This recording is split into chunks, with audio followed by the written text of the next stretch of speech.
Hello, this is James, the Scary Librarian. Haven't done one of these book talks in a while, but I did find a book that I really enjoyed. I think people really should know about. It's called The Motion of Puppets by Keith Donohue. It's about a woman who is transformed into a puppet and her husband trying to find her. This is a book that I think people should really check out if they're into fantasy, speculative fiction, even a little bit of body horror when they pull her stuffing out. But here's a little section from Kay, the puppet. Now that she was put back together, so to speak, Kay began to feel more like her old self in a new body. She reckoned the relative size from her surroundings. She judged her height as not more than 12 inches, her weight a few ounces, perhaps half a pound. At first, her smallness startled her, but like all change, she grew accustomed to it. Her head was made of wood, and the rest of her was stuffed cloth.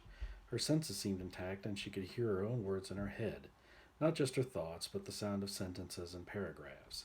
The very music of language, remembered songs and poems, the percussive surprise of laughter, but she could not speak. Her mouth was but a slash of paint.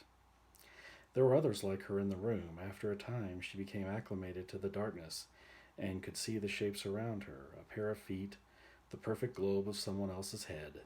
Once in a while, a stray sound broke the quiet, nothing more than a sigh from a dreamer anxious in her sleep, the drum of bored fingers, the creak of a stiff wooden joint. At regular intervals, she could smell food cooking and deduce the patterns of the day by the aromas. Eggs and coffee meant morning, soup and cheese at midday, the richness of full dinners. She never felt the slightest hunger and was glad for the lack of appetite. Mostly the sameness of the days filled her with ennui. She longed for company, for the giants, not out of any lonesomeness, but for the chance to play again, to feel the joy and movement. She was built for motion, and the stillness was the most difficult part of waiting for her life to begin again. When the overhead light came on in the middle of the night, suddenly and without warning, she felt the joy leap in the place where her heart used to be. That's a little bit from Motion of Puppets. Hope people check that out and stay safe, everyone.